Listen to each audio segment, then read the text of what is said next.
Et tout de suite, c'est l'instant politique. Gilles Bornstein reçoit ce matin Daniel Obono, député La France Insoumise. Bonjour Daniel Obono, merci Bonjour. de venir sur ce que vous appelez une télé d'État.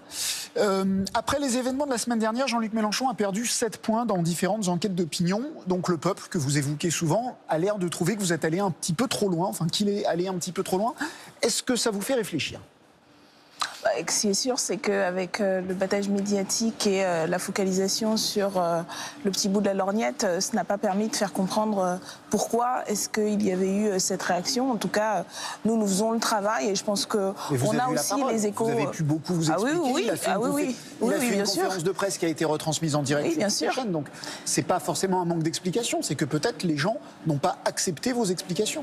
Je pense qu'un certain nombre des gens avec qui je discute ont compris. Après, c'est vrai que quand on passe en boucle 2 minutes sur une séquence d'1 heure et qui exprime l'indignation, ça ne permet pas de toujours comprendre. Mais nous, on fait le travail et on continue sur le terrain, les militants de la France Insoumise, les sympathisants, à discuter, à expliquer. Parce que au-delà de ça, pour nous, ce qui est important, c'est de faire comprendre la gravité de la situation, ce que nous avons pointé dès le départ, c'est-à-dire la disproportion et l'impartialité dont les deux dossiers ont fait preuve. Et ça pose un grave problème démocratique de notre point de vue, indépendamment d'ailleurs de la procédure qui est en cours. Et donc c'est pour nous, c'est ça la responsabilité qui est la nôtre. Et puis on fera le travail politique d'expliquer, de convaincre. Et je pense que les éléments sont là, les faits sont là. Sur une semaine après les faits, à froid comme ça, est-ce que vous vous dites pas, voilà, il y a eu un petit peu d'exagération de la part de Jean-Luc Mélenchon dans la séquence perquisition? Moi, je pense qu'il y a eu beaucoup d'exagération de la part du pouvoir et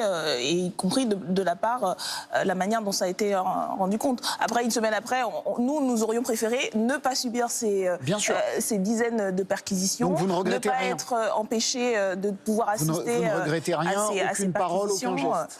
Écoutez, le moment politique et nous, la manière dont on l'explique, c'est l'expression d'une indignation. Donc nous regrettons d'avoir dû subir cette violence qui a été une violence et un choc.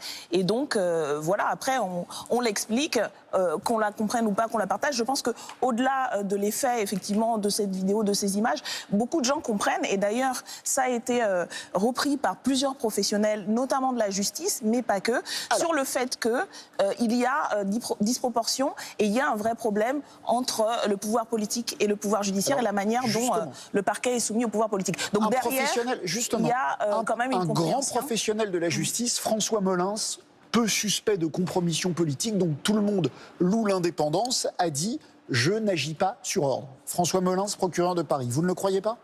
Écoutez, je pense que au moment de sa nomination, il avait déjà été soumis à un certain nombre de questionnements. Donc, par la suite, il a fait son travail et il fait par ailleurs du bon travail. Mais pour nous, ce n'est pas simplement la question. Excusez-moi. Quand il dit je n'agis pas sur... Vous dites c'est une justice politique, le parquet agit sur ordre. Quand François Molins dit je n'agis pas sur ordre, est-ce qu'il ment ? Ou est-ce qu'il dit la vérité ? Je pense qu'il dit certainement de bonne foi ce qu'il a à dire. Moi, je n'ai pas à juger de cela. Ce que je juge, et je ne suis pas les seuls d'ailleurs, il y a quelques semaines encore, rappelez-vous, vous-même, journaliste, pointiez le problème de la suggestion du parquet au pouvoir politique. Le fait que Emmanuel Macron et Édouard Philippe avaient assumé le fait de choisir politiquement les procureurs. Donc de fait, il y a... Ce qui ne veut pas dire que dans cette affaire, il a agi sur ordre. En tous les cas, le pouvoir politique a été au courant et ce qui s'est passé ne s'est pas fait de manière, de notre point de vue, impartiale. Donc nous, c'est notre point de vue. Et encore une fois, beaucoup de professionnels dans le secteur, de magistrats, d'avocats, l'ont reconnu qu'il y avait un problème. Et d'ailleurs, M. Molins, vous avez oublié de le préciser, c'est vos confrères de l'AFP qui l'avaient indiqué, a demandé à être dessaisi pour ne pas risquer des soupçons d'impartialité. Donc c'est que, d'une certaine manière, il reconnaît quand même que sa position, y compris après avoir été approché pour être ministre de l'Intérieur, donc on voit bien que il y a quand même porosité, pouvait poser question. C'est cette question-là que nous posons politiquement. Parlons d'autre chose avec la question de notre partenaire, le site Slate. Est-ce qu'augmenter les taxes sur le diesel, comme le fait le gouvernement aujourd'hui, c'est une bonne façon de lutter contre le réchauffement climatique, puisque c'est une cause qui vous est chère à la France Insoumise? Mais ça dépend pour qui on augmente les taxes. Si on les augmentait pour les grands transporteurs routiers qui produisent des gaz à effet de serre à une dimension extrêmement problématique, si on l'augmentait pour le trafic aérien... Il augmente à la pompe, il augmente pour tout le monde, les automobilistes et les camions. Oui, non, pas pour les grands transporteurs. transporteurs routiers. Nous avons proposé un certain nombre d'amendements dans ce sens-là, et certainement pas pour le transport aérien.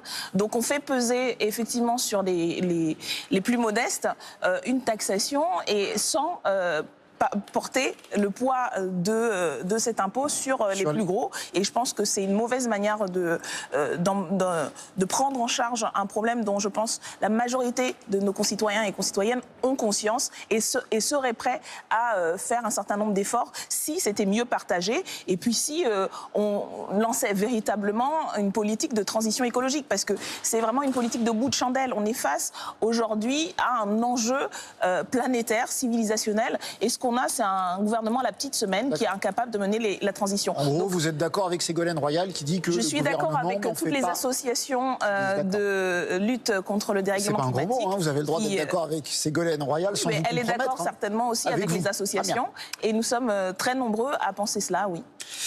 Jean-Luc Mélenchon a confirmé ce matin, je crois, ou hier, qu'Emmanuel Morel, transfuge du Parti Socialiste, serait sur votre liste aux Européennes. Alors j'ai une question. Assa Traoré, qui est la sœur d'Adama Traoré, mort en 2016 dans les conditions qu'on sait lors de sa garde à vue, est-ce que ce serait un beau symbole, puisque Clémentine Autain, Éric Coquerel avaient demandé à ce qu'elle soit sur la liste? Est-ce que vous trouvez que la présence de la sœur d'Adama Traoré sur la liste serait un beau symbole?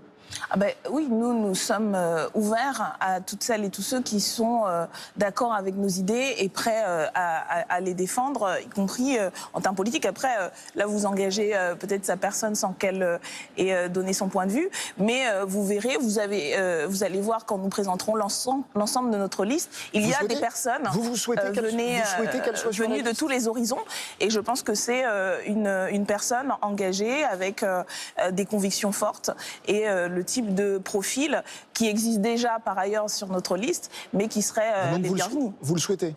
Mais écoutez, moi je suis ouverte comme l'ensemble de la France insoumise, justement, à cette diversité de parcours, d'engagement, et surtout à une convergence sur le fond. Et s'il y a des gens qui sont d'accord avec nous, nous sommes ouverts à les accueillir, bien entendu. Merci Daniel Obono, député La France insoumise de Paris.